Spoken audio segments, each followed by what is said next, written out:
You know, you're born naked and the rest is drag.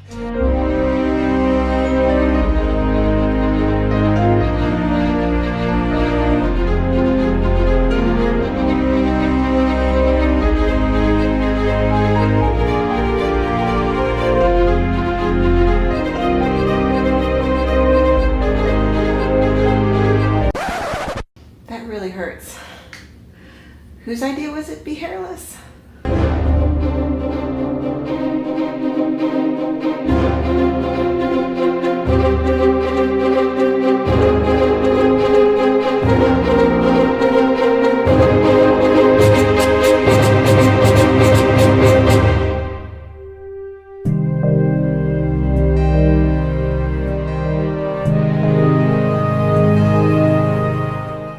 Okay, so we're 3 weeks into this experiment, this journey, whatever you want to call it.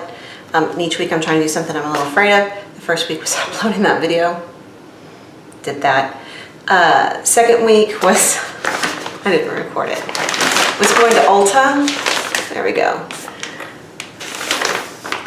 And I felt awkward because, you know, it's full of cute young girls buying makeup, and then me wearing dumpy clothes and overweight, and I actually had a hard time going in, but I did. I went in, felt awkward, didn't know what I was doing, but I did it.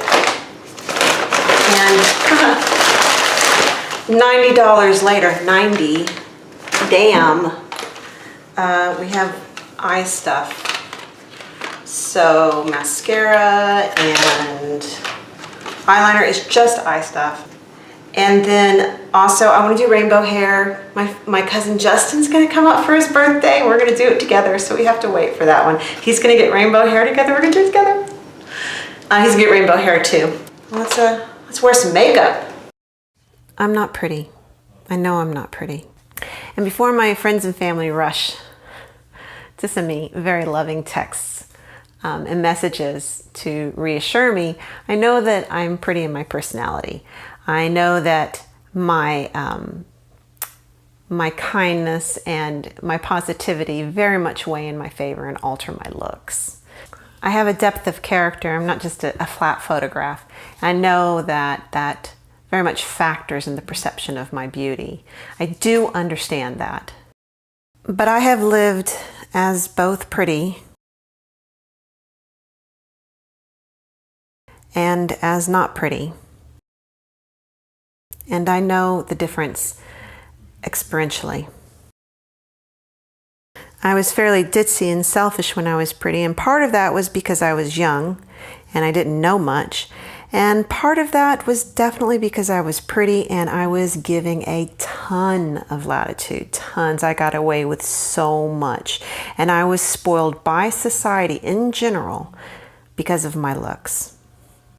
But as the years passed, both age, slowing of metabolism, and having babies, I put on quite a bit of weight. And between the work of those babies are so much work. Between the work of those babies and the weight gain, I started to not care about my appearance at all. It was kind of a spiral downward. It was both not caring about my appearance, and then there's plenty of women that can relate to this. I would go shopping for clothes and it wasn't fun.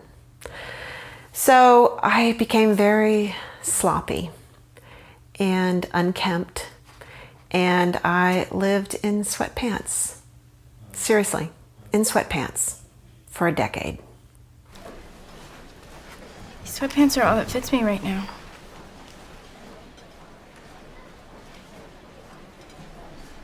But I love clothes. I have always loved clothes. I want to wear fetish clothing and neon clothes and clear plastic clothes and sweet Lolita and gothic Lolita and 60s mod clothes and steampunk.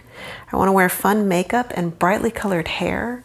I'm sure that you noticed that all of those women in those pictures, the models, were young and thin and pretty. And I'm none of those things. So I am deeply fearful, deeply. I look nothing like the images that make up our Western idea of beauty. I'm 50 years old. I'm overweight. I'm going through my midlife crisis, and I'm documenting it. I am foolish and I am farcical, and I know that. Okay, I'm in the parking lot for the salon, and I'm super nervous. I'm just going in for a consultation. They're not even dyeing my hair. I just feel so stupid and ugly. This is how I've always felt, though. Stupid and ugly. It's what stopped me my whole life. I keep looking around for anybody to see me. Okay.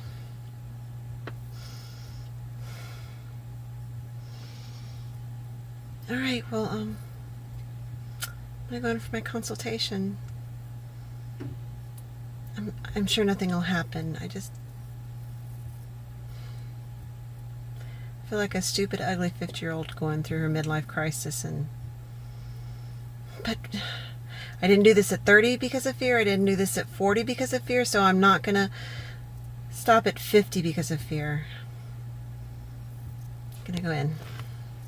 In the end, life is only between me and me.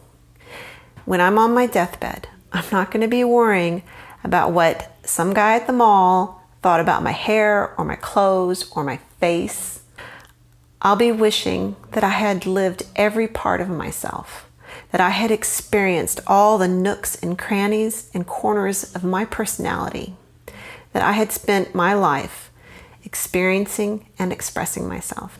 And I've repressed so many parts of my personality through my life. I have been hiding out of fear, or to borrow a term from the gay community, I've been covering.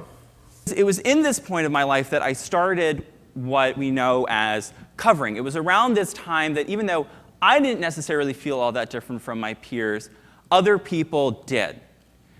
And what had started as like, oh, you're so gay, became whispers, became rumors, became slurs. This is when we, as a community, we just sort of have, human beings, have a sort of tendency that when we detect difference, when we detect something we don't understand, even if we can't name it yet, and we were all too young at this age to name what was different or to act on what was different, we try to correct it. So you can imagine then how difficult as a New Yorker it was to walk and talk and have a conversation while I'm motivating every single motion of my voice and my speech. I couldn't take for granted, the things that we take for granted, the ways that we navigate the world in normal ways, were critical things that I had to think about every second of the day. I had to expend all of my creative energy uncovering what it was that made me different.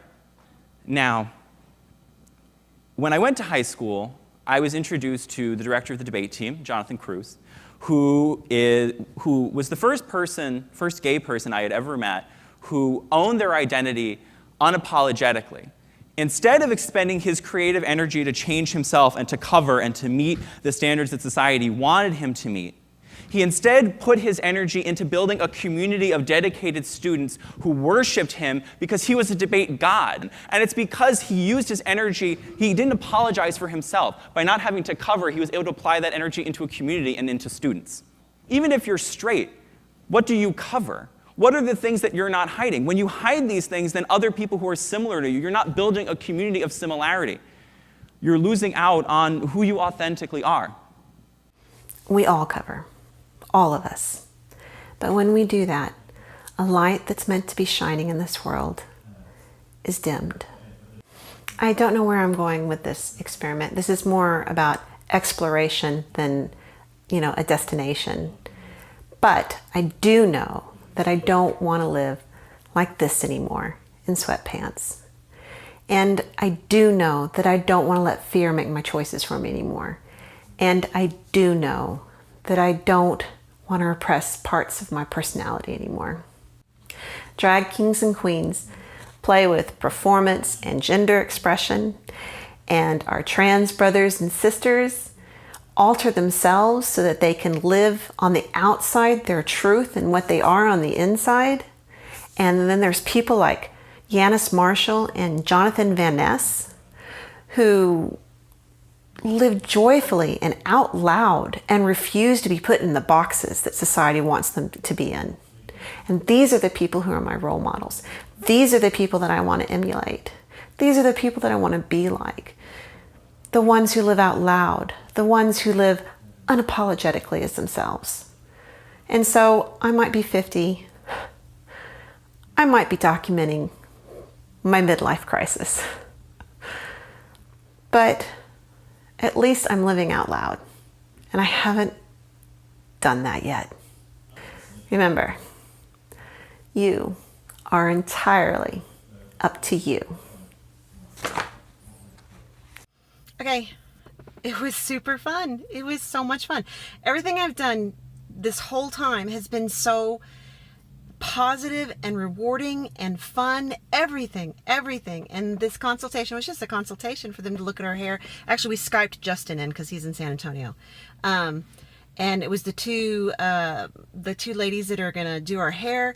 And it was super fun. We had so much fun talking to them and telling them what we were going to do and what we wanted to do and Skyping Justin in. And anyways, and everything's been like that. Everything that I've done and I've been afraid to do and I've never done it because of fear. Everything has been positive and fun, terrifying to begin with, and then when I go in and do it, it's so much fun, and everyone's really nice and uplifting and positive. And I was like afraid they're like, get the hell out of here, we only help pretty girls, I don't know what you're doing here. That's like the fear in your head. I mean, what the hell is that? Where does that come from? Anyways, that was it. That was really my fear. Like, I'm sorry, you're not pretty enough. We just have pretty girls in the salon. Anyways, it was fun. It was a lot of fun.